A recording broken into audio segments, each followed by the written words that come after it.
Greetings, welcome to the channel. Welcome back to the channel. I wanted to do a video today and I wanted to talk about be careful who you let into your house. Again, be careful who you let into your house. Yes, I had to learn that the hard way.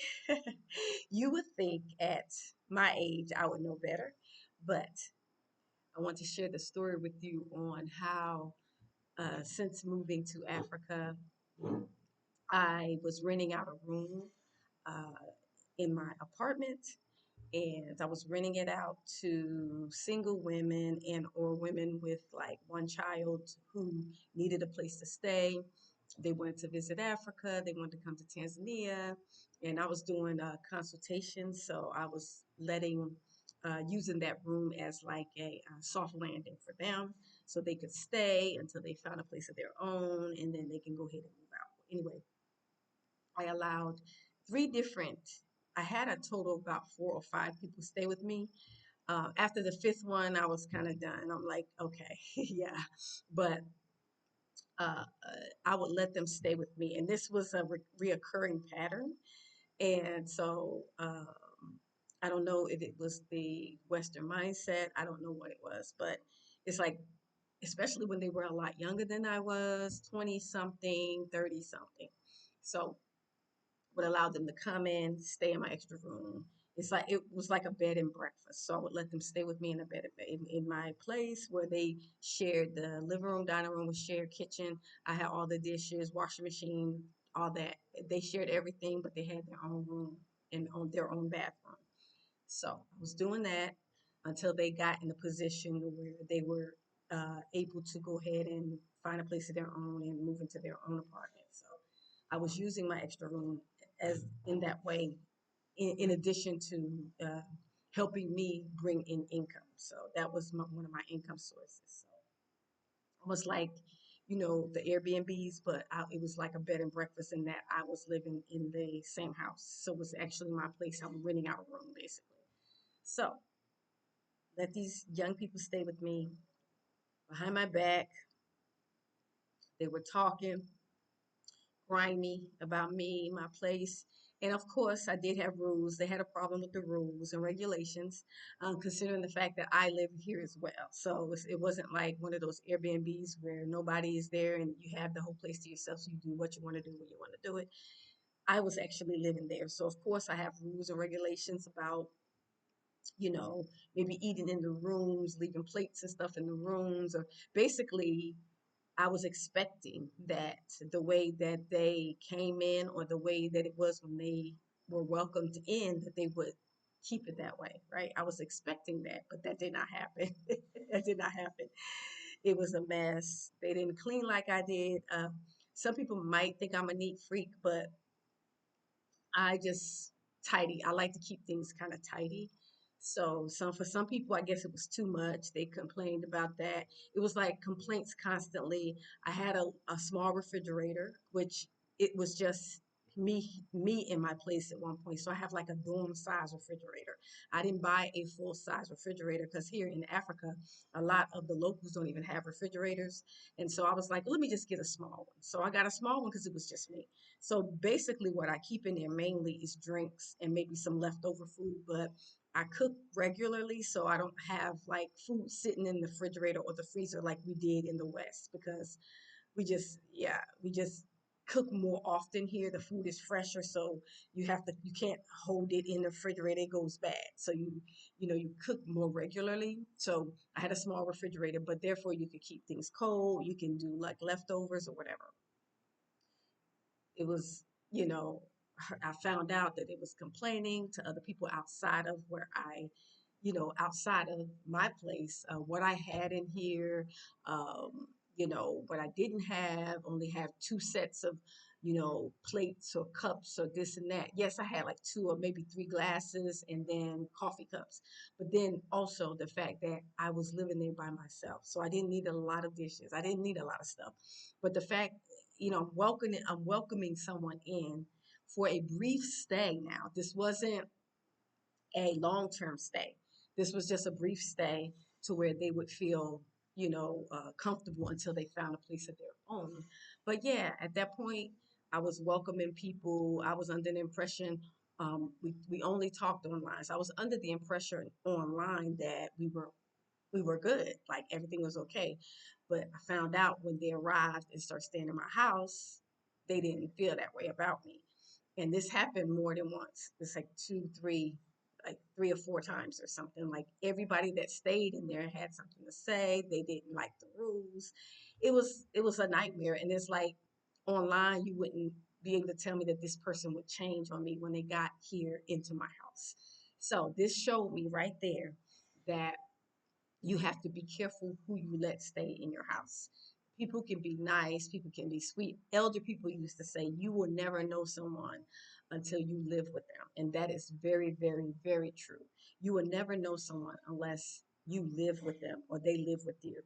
And so I had to learn that the hard way.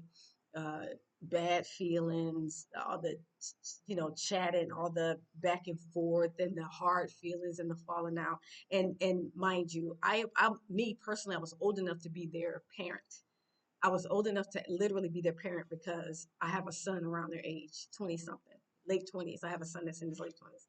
And so for me, it was like unbelievable the level of disrespect in the fact that I am an elder, even though it's hard for people to see me that way because I have a young spirit. I look younger. But at the end of the day, I'm still an elder and I'm still old enough. I was still old enough to be their parent, but they were talking about me like we were on the same page or we were the same age. It's like you jealous of someone that's your age. I'm an old woman. I'm an older woman. You young, you hit your baby stages and I'm at my empty nester stage. Like I'm not even at the same stage as the women were that were throwing my name to the mud and talking about me, smiling in my face. And yeah, so this is what I say, be careful who you let in your house because that spirit that that person has can transfer and it can wreak havoc in your peaceful home. Like my apartment, my place where I live is always peaceful. It's always no drama, no issues. But the only drama I've ever had in my house is when I allow others to stay with me in my house. And I feel like I was doing them a favor, which they were paying me to stay. But for the headache, yeah, I decided, yeah, I had to up the age range. I went to like 35 and up. I had to say, after all that drama I went through with the 20s and the 30s, I was like, yeah, 35.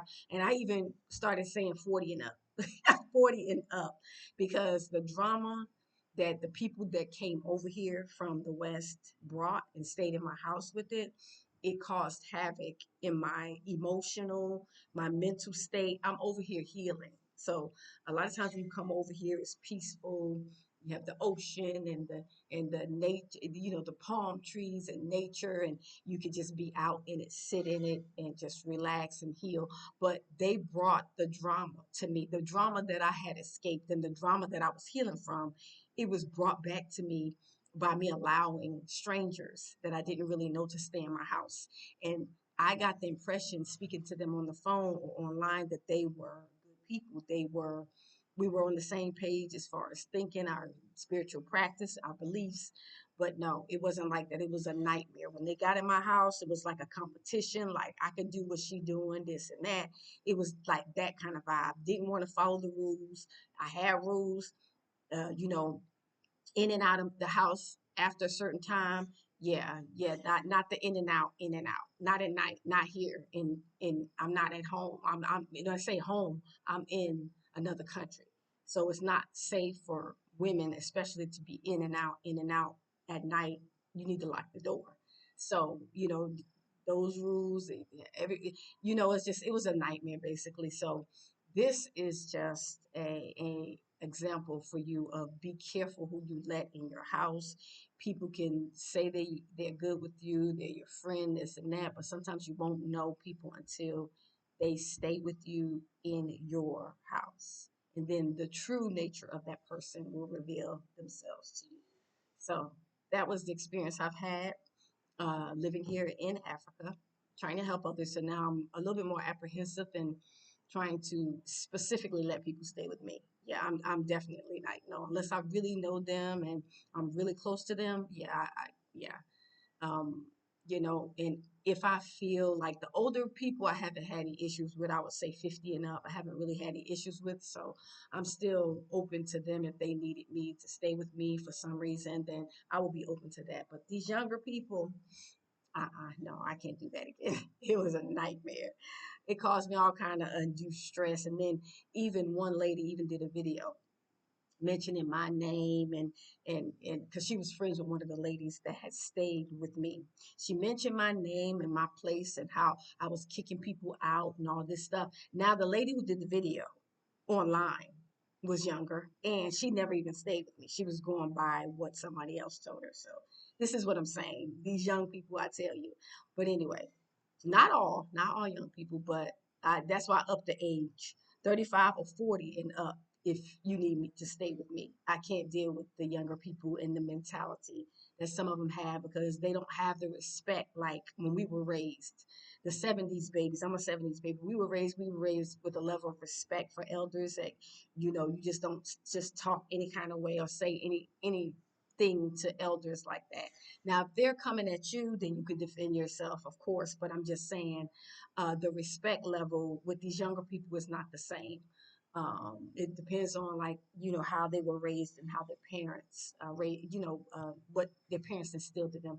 And yeah, it's not like that anymore. So yeah, I can't deal with these young people not staying in my house. So, but yeah, anyway, thank you for tuning in. I wanted to share with you why it's important to be careful who you let stay in your house.